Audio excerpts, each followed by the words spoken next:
In today's video, we're talking about gymnastics in CrossFit. I'm going to be going over the key fundamentals you need to be able to master CrossFit gymnastics, how to start incorporating it if you are a beginner to CrossFit, and then how to address with weaknesses. That's what's coming up in today's video.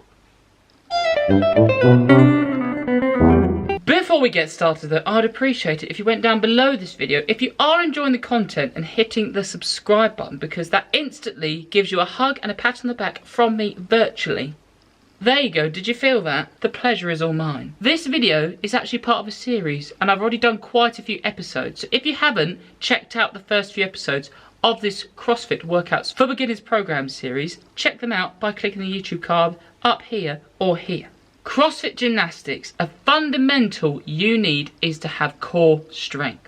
If you have zero core strength, then you need to start working on it. One of the #1 ways I would recommend somebody to get a really strong rectus abdominis, obliques and strong core and a trunk is by doing lots of the compound lifts. The squat, the deadlift, the bench press, the overhead press.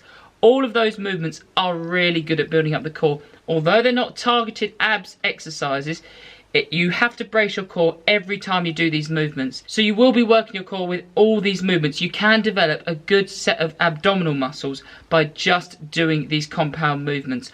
Obviously, I do recommend doing some isolation work, but you can get a really strong core because your body has to get used to shifting heavier loads with like weights on your back or pulling weights from the floor like a deadlift as well. And the core will have to develop as you continuously do these movements week on week. But I definitely recommend still including isolated core movements because it's really good to still develop the abdominal muscle group so you can have a thicker pair of abs, because that is going to help you with your posture, with your lower back pain, and with being able to hold certain positions when doing gymnastics movements in CrossFit. Great core movements include the plank, the hanging leg raise. A weighted hanging leg raise is a really good one to incorporate.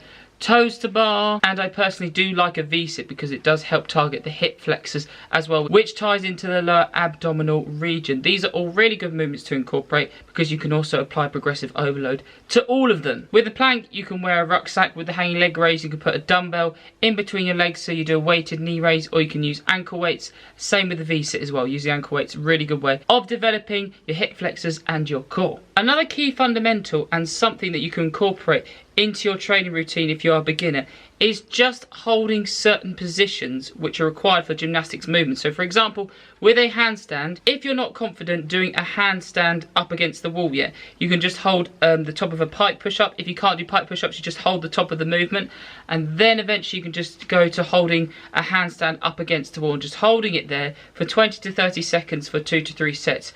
Every single week, a couple of times a week, and then as you get progressively stronger, you can make that more difficult. But holding these positions gets your body used to having to hold its body weight in a certain position. So for example, top of the press up, holding there, then progressing to pike, then a handstand against the wall. With the pull up, just starting off with a hang, and then eventually as you get a little bit stronger, then trying to stand on a box and then get yourself at the top of the pull-up movement, holding yourself at the top there as much as you can. And with toes to bar as well, I've talked about it in previous videos, but getting into this kit position where you engage your core. If you're not sure what I'm talking about, check out one of the previous videos within this series. Engaging your core and just getting this hollow rock position where you're hanging on the bar, legs are out in front of you nice and straight, both together, and your core is engaged. You're not just flopping on the bar, you are completely rock solid engaged by tensing your core. Then to progress from there, you can start including eccentric lowerings. And what I mean by that is that with a bicep curl, the concentric part of the movement where the muscle shortens to shift the load is by bringing the bar up.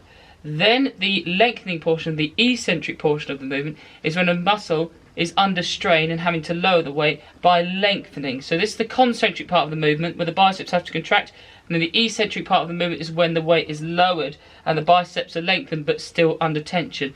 And a muscle group is always going to be stronger in the eccentric portion of the movement. So for example, going from the top position to the bottom position of a squat, you're going to be able to lower a heavier load, but you might not be able to push back up. So for example, with the squat, you might be able to squat 100 kilos down and up, but you'll still be able to control at least 120 kg on your back just on the way down. You might not be able to push it up, but you'll be able to lower it on the way down because your muscles are always going to be stronger when lowering a weight. So what you can do with gymnastics movements in CrossFit is start including eccentric lowerings. For example, with a handstand push-up, you can hold the top of the movement, then lower your head slowly to the floor, put your legs down, then kick yourself back up, and then do another eccentric portion of the movement. With pull-ups, you can do banded pull-ups, but I do recommend alongside banded pull-ups, don't jump to this too quickly because it is very stressful on the body if you haven't mastered pull-ups yet.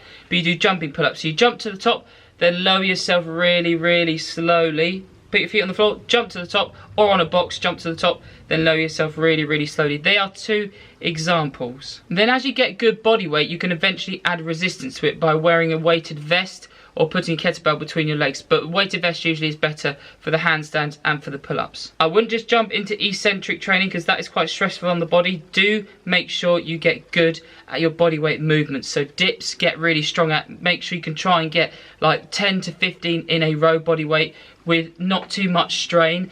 With pull-ups, I'd recommend you try to just practice pull-ups and get your bodyweight pull-ups straight away. Again, trying to get 10 to 15. As you get stronger and your muscles get stronger, these gymnastic movements in CrossFit is going to become easier. Then if you're a beginner, I'd recommend just putting aside 10 to 15 minutes every single day, Monday to Saturday, to do one movement. So on a Monday, you could practice handstands. On a Tuesday, you could practice the pull-ups.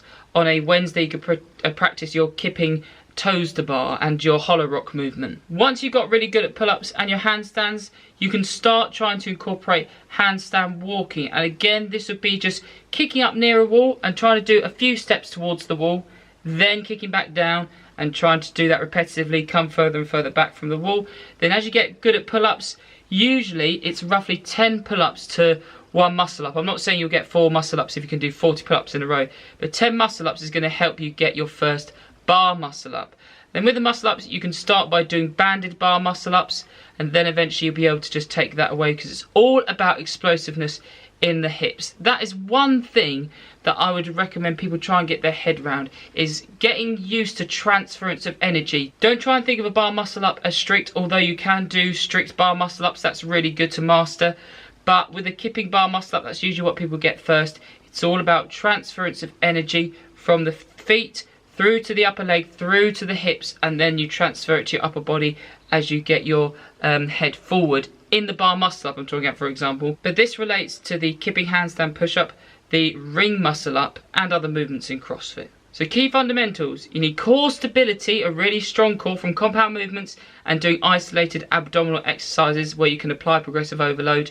And you need to be doing stability training, so holding yourself in certain positions with the CrossFit gymnastics movements, and then setting aside 10 to 15 minutes every single day. And only you know your progress, so you know when you can move on to from bodyweight or banded onto eccentric training, onto actually practicing the whole movement, maybe of a bar muscle up. Then if you have a weakness like I'm doing as well, I'd recommend 10-minute EMOMs, really, really good. So for me, handstand push-ups at the moment are a weakness kipping and strict. So what I'm doing is every single week testing my 10-minute EMOM with strict handstand push-up and 10-minute EMOM with kipping handstand push-ups.